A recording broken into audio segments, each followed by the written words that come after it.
오늘 창세기 5장 마지막 부분 25절에서 32절 보도록 하겠습니다. 무드셀라는 187세에 라멕을 낳고 라멕을 낳은 후에 782년을 지내며 자녀를 낳았으며 그는 969세를 살고 죽었더라. 라멕은 182세에 아들을 낳고 이름을 노아라 하여 이르되 여호와께서 땅을 저주하심으로 수고롭게 일하는 우리를 이 아들이 안위하리라 하였더라. 라멕은 노아를 낳은 후 595년을 지내며 자녀를 낳았으며 그는 777세를 살고 죽었더라. 노아는 500세 된 후에 셈과 함과 야벳을 낳았더라.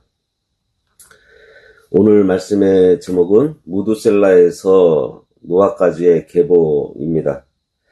우리는 앞선 말씀에서 죽음 아래에 놓여있는 인간 역사 속에서 300년 동안이나 하나님과 동행하다가 죽음을 보지 못하고 하나님의 부름을 받은 에녹의 신앙을 보았습니다. 이어지는 오늘 말씀은 아담의 8대 손 무드셀라부터 10대 손 노아와 그의 세 아들에 이르는 계보를 기록하고 있어요. 이로써 창세기 5장의 믿음의 계대에 대한 족보가 마무리되고 있습니다. 오늘 본문을 살펴본 다음에는 가인의 후손들이 기록된 창세기 4장 그리고 셋의 후손들이 기록된 창세기 5장 전체를 대조해 보면서 하나님께서 어떤 인생을 가치 있게 보시고 그 날수를 계수하시는가 하는 깊은 영적 진리를 함께 나누고자 합니다. 25절과 27절 무드셀라는 187세에 라멕을 낳았고 라멕을 낳은 후 782년을 지내며 자녀를 낳았으며 그는 969세를 살고 죽었더라. 에녹의 아들 무드셀라는 무려 969세를 살았습니다. 그는 성경에 기록된 인류 역사상 가장 오래 산 사람이에요.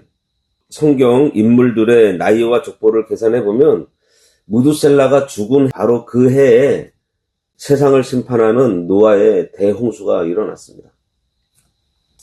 무드셀라가 인류 역사상 가장 오래 살았다는 사실은 구속사적으로 매우 중요한 의미가 있습니다. 그것은 장차 죄악이 사라지고 모든 것이 회복될 천년 왕국 시대에 성도들이 천년 동안 죽지 않고 건강하게 살 수 있다는 것을 미리 보여주는 예표예요. 그러나 한편으로 우리는 무드셀라의 생애를 보면서 생각해 봐야 될 점이 있습니다. 무드셀라는 969년이라는 어마어마하게 긴 세월을 이 땅에서 살았는데요.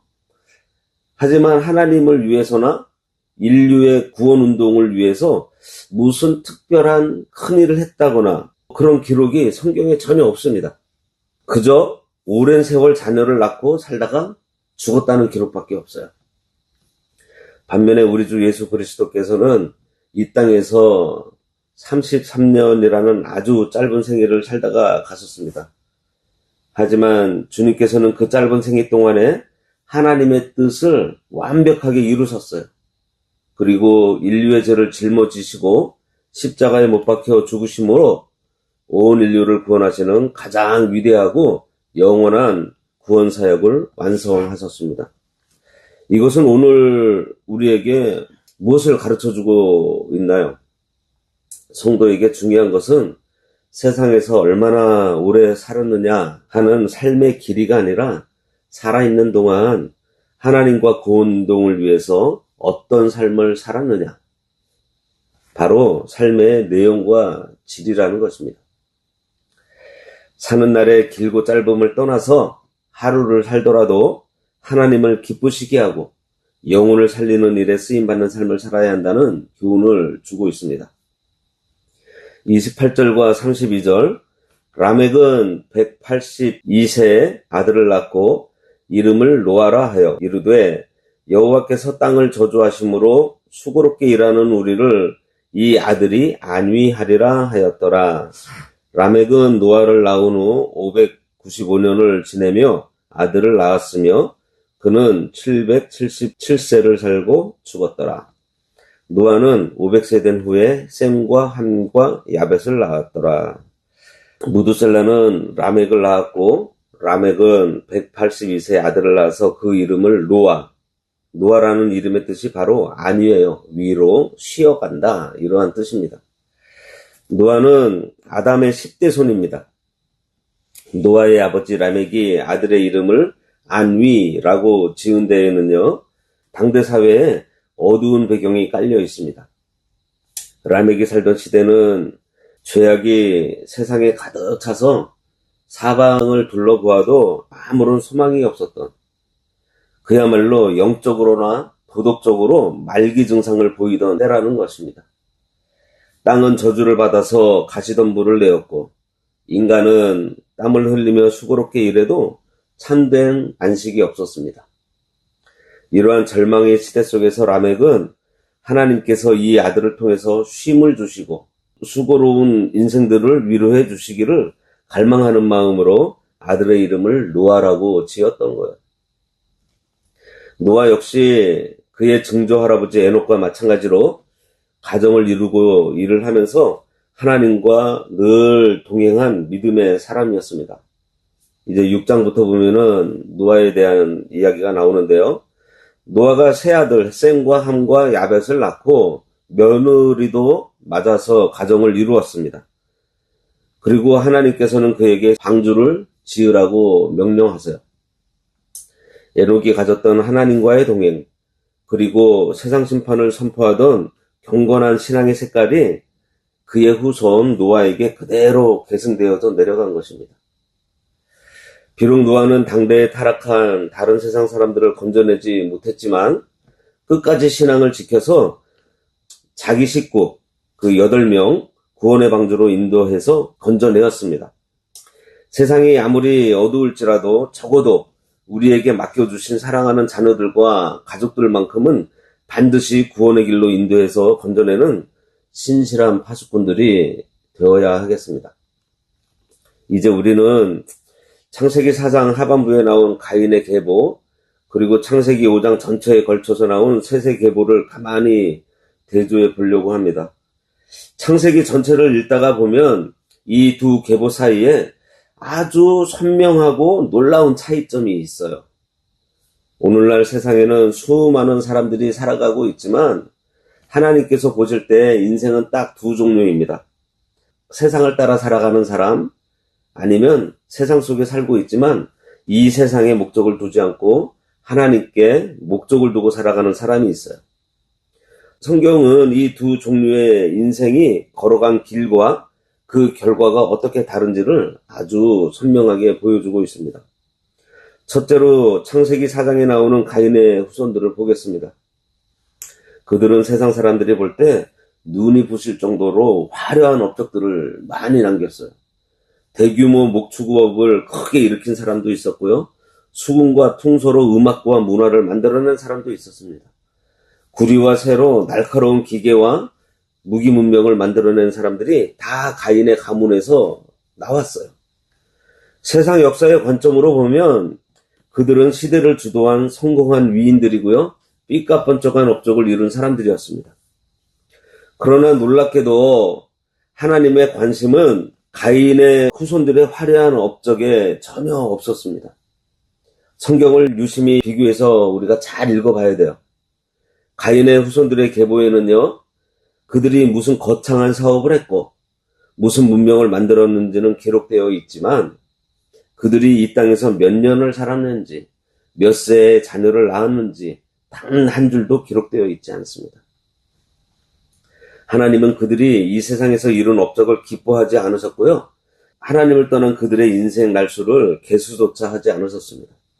반면에 창세기 5장에 나오는 셋의 후손들을 한번 볼까요?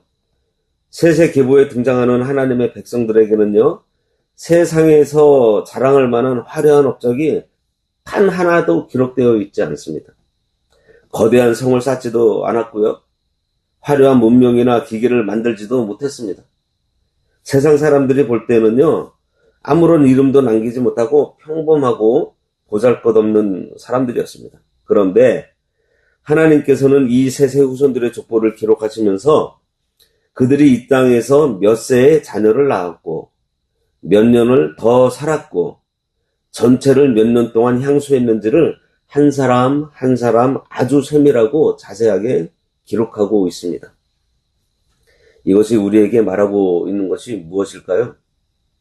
하나님께서는 비록 세상에서 대단하고 화려한 업적은 없어도 하나님을 바라보면서 살아간 믿음의 자녀들의 인생을 주목하고 계셨다는 것입니다. 하나님은 그들이 이 땅에서 살아간 하루하루의 날수를 친히 손가락으로 세고 계셨던 거예요. 그들의 일상, 그들의 하루하루를 하나님께서 너무나도 소중하게 여기신 것입니다. 하나님께서 기뻐하시는 것은 세상에서의 화려한 공이 아니라 하나님을 향한 믿음을 가지고 하루하루를 살아가는 성도의 삶 그 자체, 그 결정적인 단서를 주는 말씀이 바로 족보 한가운데 나오고 있는 에녹의 기록입니다. 에녹이 세상에서 무슨 위대한 업적을 남겼어요? 아니에요. 성경은 딱 한 가지였어요. 그가 하나님과 동행하였더라. 믿음의 계보에 있는 후손들이 이 땅에서 하나님을 기쁘시게 했던 증거는 세상의 화려한 업적이 아니고 하루하루의 일상 속에서 하나님과 동행하는 삶이었습니다. 하나님은 이 하루하루의 동행을 얼마나 기뻐하셨던지 에녹을 죽음조차 보게 하지 않으시고 하늘로 데려가실 정도로 기뻐하셨어요. 우리가 새벽마다 이 자리에 나와서 기도하고 하나님의 말씀을 듣는 이유가 바로 여기에 있습니다. 인생이라는 것은 거창하지 않아요. 우리 인생은 오늘 주어진 하루를 살아내는 것입니다. 하나님께서 오늘 나에게 묻고 있는 것은요, 세상에서 위대한 업적을 이루었느냐 이것이 아니에요. 네가 살아가는 그 하루 동안 나와 함께 동행했느냐 이것을 묻고 계시는 거예요. 세상의 헛된 업적과 화려함 부러워하지 마세요. 하나님은 당신을 경외하며 하루하루 신실하게 살아가는 성도의 그 하루를 계수하고 계십니다. 그리고 그 일상에서 하나님과 동행하는 것을 세상 어떤 것보다도 기뻐하세요. 오늘 하루도 그리고 우리에게 남은 생애 동안도 셋과 에녹과 노아처럼 매일의 삶 속에서 여호와의 이름을 부르고 하나님과 온전히 동행함으로써 하나님의 마음에 기쁨이 되고 영원한 생명의 족보에 기억되는 복된 성도들이 되어야 하겠습니다. 기도하겠습니다. 사랑과 은혜가 풍성하신 하나님 아버지, 세상의 화려한 업적에 시선을 두거나 부러워하지 않게 하시고 하나님께서 계수하시는 거룩한 믿음의 삶을 살기 원합니다. 헛된 문명을 쫓기보다 매일의 일상 속에서 아버지와 동행하는 것을 삶의 가장 큰 기쁨으로 여겨서 에녹처럼 늘 하나님과 동행하고 노아처럼 절망의 시대 속에서도 순결한 신앙을 지켜서 사랑하는 가족들과 이웃을 구원의 방주로 인도하는 경건하고 복된 삶을 살도록 역사하여 주시옵소서. 예수님의 이름으로 기도드리옵나이다. 아멘.